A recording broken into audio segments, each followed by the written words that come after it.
Bonjour à tous, merci de m'accueillir.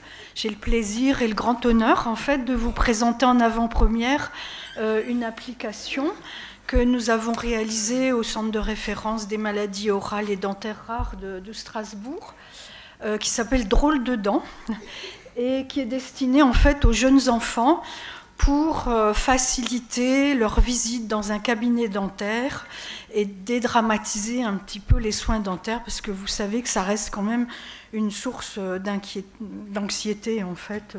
J'espère que j'ai le bon bouton pour avancer. C'est lequel? Celui-là. Voilà. Donc c'est une application qui est gratuite, qui sera disponible sur différents supports.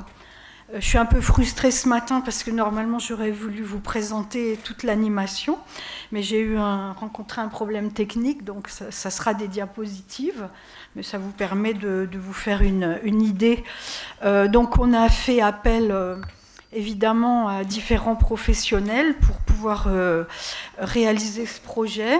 Nous avons une illustratrice scientifique qui a déjà réalisé une application pour une autre maladie rare. Et puis, ici à Paris, donc, une agence de développement qui est un petit peu spécialisée aussi dans, par exemple, ils ont fait des projets pour Gallimard Jeunesse, enfin voilà, etc. Donc, vous avez un support qui reste quand même ludique. Alors, c'est vrai que moi, de ma génération, j'aurais plutôt préféré donner un livre, peut-être, mais il faut aussi voir qu'actuellement, les enfants, ils aiment beaucoup ce type de support. J'ai quand même, dans la rubrique des parents, mis une petite remarque en disant le temps d'écran pour un jeune enfant, n'oubliez pas qu'il doit être limité. Donc, il y a des personnages, des garçons, des petites filles, ils peuvent s'identifier et tout est sous forme de jeu. Donc, il y a en tout 20 animations et jeux différents. Donc, ça, c'est le menu. On a des généralités un peu sur les dents, à quoi elles servent, avec des petits jeux rigolos. Les maladies rares des dents, qui sont définis, les différents soins dentaires, comment on fait le diagnostic, avec des jeux aussi sur comment on fait une radio panoramique, et là l'enfant peut interagir, et puis donc la rubrique des parents. Donc par exemple, tout sur les dents, vous avez différentes planches interactives, ils peuvent cliquer, se balader un petit peu sur les différentes dents, etc.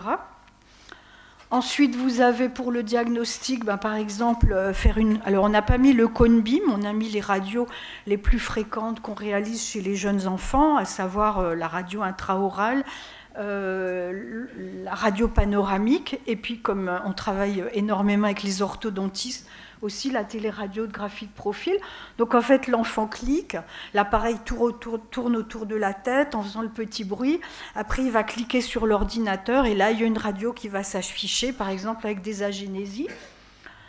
Voilà. Ensuite, pour les maladies rares, on explique aussi un petit peu très simplement ce que c'est une maladie génétique, parce que la tranche d'âge à laquelle on s'adresse, c'est à peu près les 4-10 ans.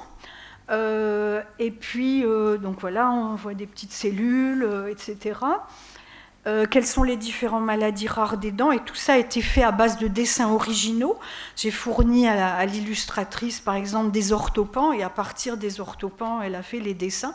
Elle a eu les plus grandes difficultés à dessiner certaines anomalies de structure, parce que des taches blanches sur un émail blanc, c'est pas facile à dessiner. Et comment on soigne? Et là, on a sélectionné, en fait, alors voilà les différents types d'anomalies qu'on a expliquées.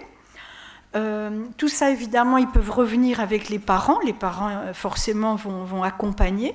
Et puis également, le chirurgien dentiste, dans son cabinet, il peut utiliser l'application pour expliquer un soin, pour expliquer comment l'enfant va aller faire une radio, par exemple.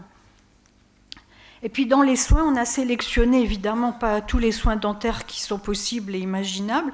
on a sélectionné des soins qu'on peut faire notamment chez de jeunes enfants. Par exemple, appliquer un scellement sur une dent qui a une anomalie de structure, ou bien pose d'une première prothèse pédiatrique, et là il peut jouer avec, il prend le porte-empreinte, il le met dans une bouche, et la pâte, on explique aussi comment on peut faire des empreintes avec une caméra intraorale en fait, une caméra numérique, et puis la première prothèse, et puis quand même aussi, on parle un petit peu des implants dentaires, et puis tout ce processus a été quand même fort long. Là, on est vraiment dans la finalisation. Je pense que peut-être en novembre, l'application va être disponible en ligne. On a fait appel à des patients, et on tient à remercier particulièrement l'association Génération 22, qui est partenaire de la filière, pour tout le travail qu'ils ont fait pour relire, faire des propositions ou des corrections, il y en avait quand même beaucoup. Et puis les enfants également et les parents qui nous ont aidés à réaliser cette application. Voilà, donc dès qu'elle sera en ligne, la filière, la plateforme enverra un email à tout le monde pour que vous puissiez regarder en vrai, en fait, comment ça se présente. Voilà, je vous remercie de votre attention.